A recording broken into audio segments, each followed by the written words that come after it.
Forgiving your spouse after a betrayal is a very difficult but necessary part of the healing journey. Today, we don't rush or pressure you towards forgiveness, but we lay out the process for you so that you can move through the steps when you're ready. Also, we take a look at what to do when the betrayal seems unforgivable. The Marriage Podcast for Smart People is designed to help busy couples like yourselves move away from conflict and unhappiness to build a marriage you'll love today and treasure for a lifetime. This podcast is made possible by listeners like you. Learn how you can help save marriages, prevent divorces, and keep families intact by going to oyf.support. Once again, that website is oyf.support. And now, here are your hosts, Caleb and Valinda Simone Gandel from Only You Forever. Welcome to the Marriage Podcast for Smart People. If you want to build a thriving, passionate marriage, we've got the research, the truth, and the answers you're looking for. We have an encouraging episode for you this week. This is episode number 237, and today we're going to be talking about forgiving your spouse after betrayal. Hey there, before we get started, if you did miss last week's episode, we talked about what happens in our bodies when we're in conflict and how that even makes it hard for your spouse, because something's happening in their body, of course. It can even make it hard for them to hear what you're saying sometimes. So that's worth going back and checking out. And also do make sure you hit the subscribe button so you don't miss any upcoming shows from us. If you're struggling with your marriage, we offer sound, research-based advice, and most of all, we offer hope. So, Caleb, let's get into the topic of forgiveness. Yes. Okay, and today we're talking specifically about forgiving a betrayal. Right? Okay. So when you have an offense like that is significant, the forgiveness needs to be thought of as a process or a journey rather than kind of a switch that you flip. Okay. I forgive you. We're good. Let's move on. Okay. Because the feelings are much deeper, right? And they keep coming back. Yeah. Like you can say, yes, I forgive you. But it's kind of a decision, but then it's kind of a journey too. Like you have to decide to forgive or decide to start the journey. Or, you have to choose to engage in the process. Yes. Yeah. And so then in those situations where it's deeper feelings, right, it's going to involve moving away from feelings of ill will or even malicious intentions like revenge or punishment or avoidance or even hatred, right? Okay. To a sense of what researchers call benevolent emotion, as in kind or positive thoughts toward the person that's harmed you. Okay. And that really is how you know forgiveness has happened, when you found that you've shifted from those darker or more negative feelings as being a predominant experience towards a greater sense of warmth toward your spouse. And as you likely know, forgiveness is essential to the long-term health of your marriage as well as to your own personal health. And I don't mean to say that glibly. Not being betrayed is also essential to long-term healthy relationships. So it's not like I'm blaming you for something here, but just to say that once we're in a safe place where betrayal is no longer likely, we know that unforgiveness can still really continue to undermine the relationship. Okay. Yeah. So it can sustain the damage that has happened, I guess, maybe how I would put that. Okay. So how do we forgive? So we're going to go through a number of steps here. And kind of the key word is going to be reframing, that we're going to use over and over. And reframing is just looking at the same thing from another perspective. Okay. So the first step is to begin to develop empathy by reframing your spouse's action. What empathy does is it helps to reduce anger and blame, which is a necessary step towards forgiveness. And empathy is about seeing the world from someone else's perspective, even in the context of forgiveness, right? We talked about this a couple episodes ago in the context of how to build intimacy, how empathy deepens intimacy. But in the context of betrayal, it means that you can change the way you see the betrayal. So in this case, what you want to do is to try to get a better understanding of the things that may have led to the hurtful behavior. So that's what you're looking for. Now, when you're working on developing this empathy piece, it doesn't mean you're excusing your spouse, but it is taking into account the bigger picture of what was happening in his or her life at the time when the betrayal occurred in order to try to understand how they ended up making a really bad decision. Okay. And kind of looking at that larger hows and whys of the situation and taking that into account, that can help buffer and sort of relieve you of some of those feelings of anger as you shift your focus toward achieving a more objective understanding of what's happened. Okay. So do you have to be a little bit down the road for this? Yeah, this is not for the day after you're disclosed about something. And yeah, maybe. So that's a great point for Linda. You need a chance to vent your anger and to have your spouse hear that, and you have a right to be angry. And so you need to have all that. So you need to understand what you're forgiving. And that takes a little bit of time, especially in an event like this, before you can even begin the journey of forgiving. So I might even say months at times, or weeks, or at least days. Okay. Yeah. Okay. Depending on the significance of the betrayal and how long it's been gone for and so on. Okay. Yeah. So that's the first step is reframing the action that happened by looking at the larger picture and being like, okay, I can see how, like, I don't like what happened, but I can see how with the bigger picture of everything that was going on in the same situation, I might have been able to do the same thing. What? You're smiling at me like... I don't know about that.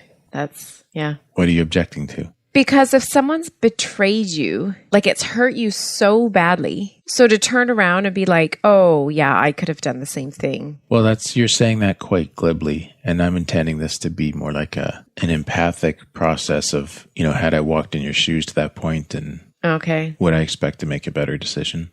Am I a better person? Okay. Is the dilemma that's in there, right? Okay. It's tough work though, and that's probably part of what you're responding to there, right? Mm-hmm. Then the next part is reframing how you feel. So reframing the action through the lens of empathy, that helps you reframe how you feel about your spouse. And this can help restore that balance in your mind where you understand that there's more to your spouse than the wrong that they have done. So that betrayal after a significant event, that becomes the predominant story, right? But reframing how you feel is like moving back towards taking the larger picture of everything about your spouse into account. Okay. And this enables you to look beyond the offense, to consider their positive qualities that they have, and to take those good things into account as well, which helps renew some pleasant feelings of admiration and affection again. And again, this is a process.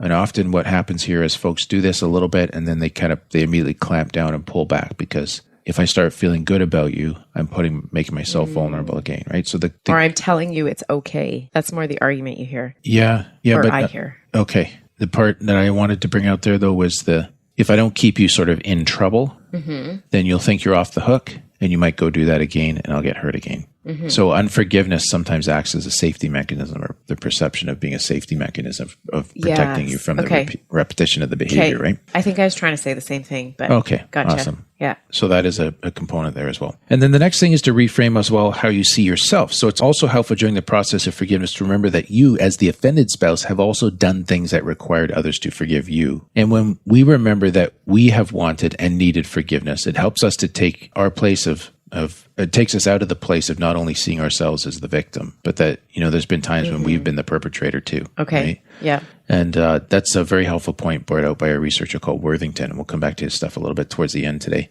And often we have that voice in our head that's really speaking to the indignation that we feel, like, how could you do this? Or how dare you do this? And we feel like nobody else has been as hard done by as ourselves in those moments. Mm-hmm. And often with that, we feel a sense of superiority to the person who hurt us.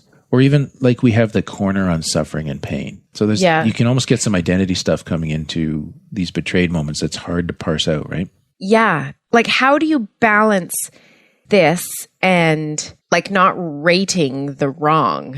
Well, there are different degrees of wrong. Yeah. And you have to acknowledge that. You can't deny that either. Okay. Because wronger stuff, if I can make up a new word, I think, is going to take you longer to forgive. Okay. And it's going to require more work. So there's no point trying to say, we all do things that are wrong. Exactly. In a glib fashion. But it's just, sometimes we get a little bit too self-righteous about, like, this is, your great wrong that you have done, and I've never wronged anybody. Right. Even though we don't say that consciously, maybe. No, but it keeps us a little bit more stuck, right? And in that case, we have a protective part that's coming out there that's saying, it's trying to keep us back from potentially getting hurt again, right? Okay. Yeah. Still playing in there. Yeah. So that part of ourselves needs compassion, but we have to acknowledge the significance of the wrong. Okay. But what we're kind of just going for here is just to be a little bit more realistic about our humanity as well, that we do offend as also. Yes. And kind of just, sort of coax ourselves out of the ivory tower to meet our spouse more as a peer or an equal. And that can really help move the forgiveness process forward. Okay. Okay. Now, we created a more detailed addendum to today's episode that really dives into the biblical principles of forgiveness. If that's something you want to study and learn more about to help you with, if this is something that you want to study and learn more about to help you with whatever offense you are working through, you'll definitely want to get your hands on this additional guide by becoming a patron of the Marriage Podcast for Smart People. And we'll just take a quick 60-second break here to tell you more about that. What happens when the fairy tale marriage meets reality?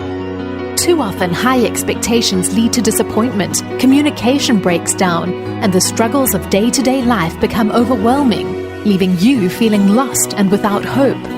Unfortunately, marriage does not come with an instruction manual. Marriage troubles are deeply personal and can take a toll on you, your spouse, and your family. Counseling can be expensive, and divorce is very costly. It doesn't have to be this way. Caleb and Valinda understand your pain and frustration. Their mission is to help save as many marriages as possible, and to date, thousands of couples are helped through their weekly podcast. But the most important marriage they want to help save is yours. With a minimum of a $10 investment a month, you gain access to exclusive bonus content and valuable information to help you succeed in your own marriage. Learn more about saving marriages and how you can help at oyf.support. That's oyf.support. You're listening to the Marriage Podcast for Smart People. Before the break, we were talking about reframing how you see yourself. So the fourth reframe that's involved in this process is reframing the dynamic of your marriage, right? Yeah. And this is the toughest one. So if you haven't gone through the first three and you hear what I'm about to say and you find it unpalatable, that's understandable. Okay. Okay, so this really is a process, although you might cycle through the process more or less. But just, I'll try and be as clear and gentle as I can here and try to hear what I'm saying. My assumption is that the people listening want to forgive, so they're willing to do this hard work. Okay. And this is some of the heavier lifting here, right? Okay. So the aftermath of betrayal, it gives you the opportunity to take a hard look at the changes in behavior and attitude that your marriage might need in order to prevent the same mistakes from happening again. Yeah. And what I've just done there is I've made the betrayed spouse complicit in the problem. Yes. Okay. Mm-hmm. So let me try to do this. And Verlinda's really good at keeping me on track on this one. Do you know what? I talked to a betrayed spouse about this. Okay.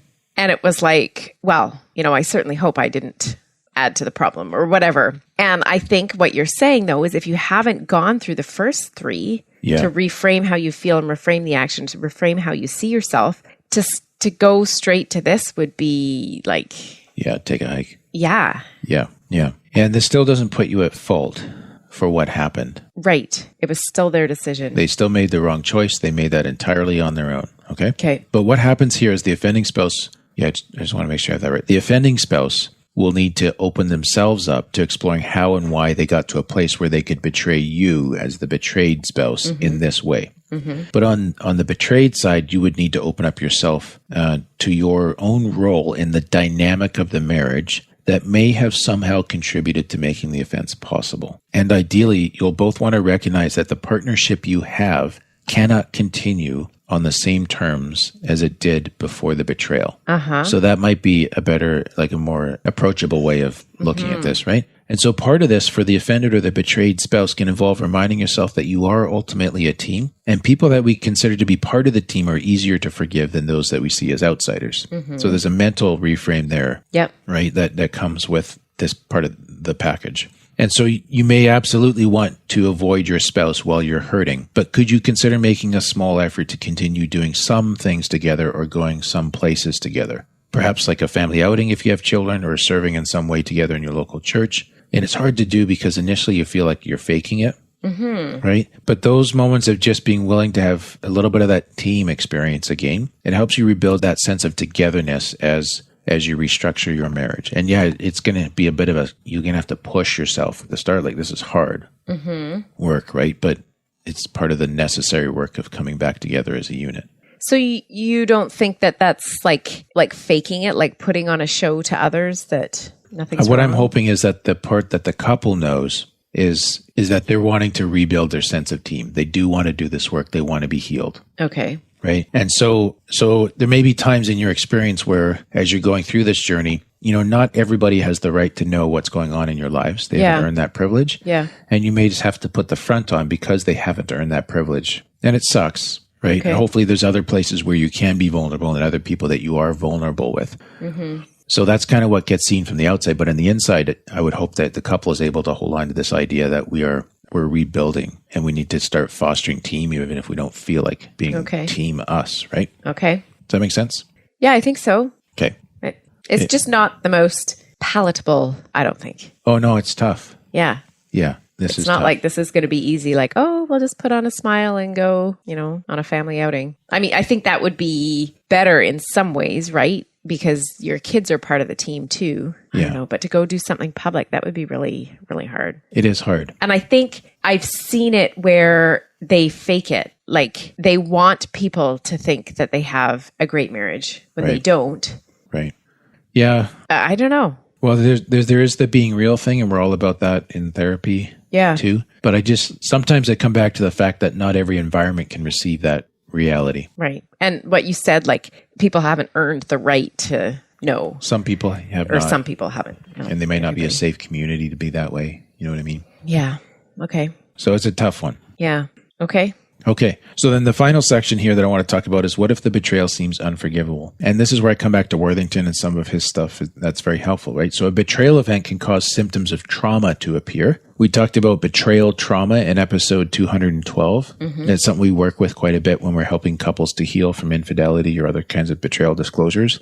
And when there's trauma, it makes the process of forgiveness more difficult because then the betrayal has actually become a life-changing event. Okay. It means that the way you see the world and everything in it, including yourself, may have changed. Yes. Okay. Okay.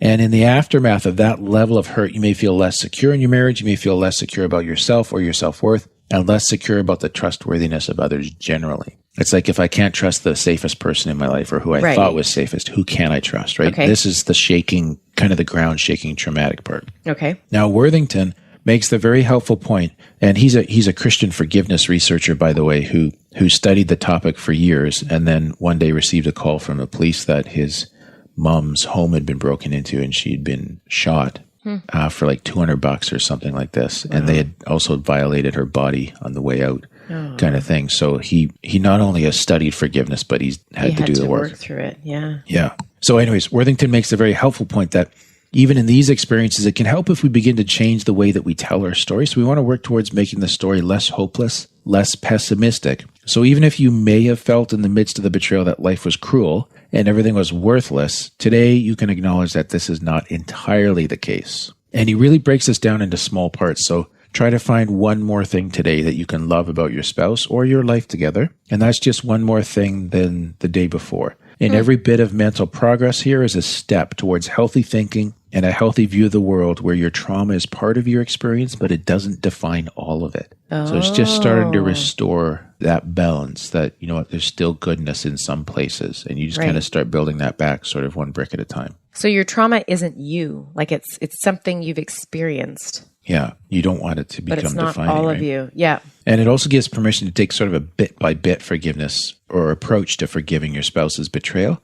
And that's much less overwhelming to think about when you break it down into those smaller pieces, and it makes room for a slow, steady healing that trauma requires, rather than sort of trying to like get over this hump all in one shot. Okay, yeah. And now Worthington also points out that commitment to the process of forgiveness is also key here. I think that might be what you addressed at the start, where there is that decision part, right? Okay. It's hard to commit to forgiving a major violation, but to forgive parts of that violation one by one seems much more doable. Oh. So that's the commitment to the work of, you know what, I'm going to keep chipping parts off this thing and forgiving them as I can. Okay. And trusting that as I get to the further parts, I'll be more prepared, more able. Yeah. So I'll have reframed enough. Yeah. And so for that, you can consider starting with the less hurtful parts, the less offensive parts, and working through the reframing steps that we've gone over today.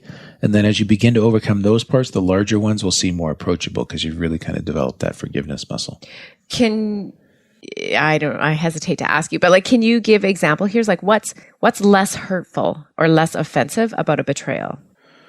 Well, a betrayal inevitably has a lot of parts to it. So, like, for example, it might be easier to forgive your betraying spouse for something that they didn't tell you that they should have, than it would be harder to forgive them when they lied to you directly. Okay. Am I making sense? You're biting off the smaller parts of... So it's easier to forgive them that they didn't tell you that. Some other thing over here. Whereas if they directly lied to your face, that might be harder. So you might do that a little bit further down the road. Okay. Oh, okay. Okay. Does that make sense?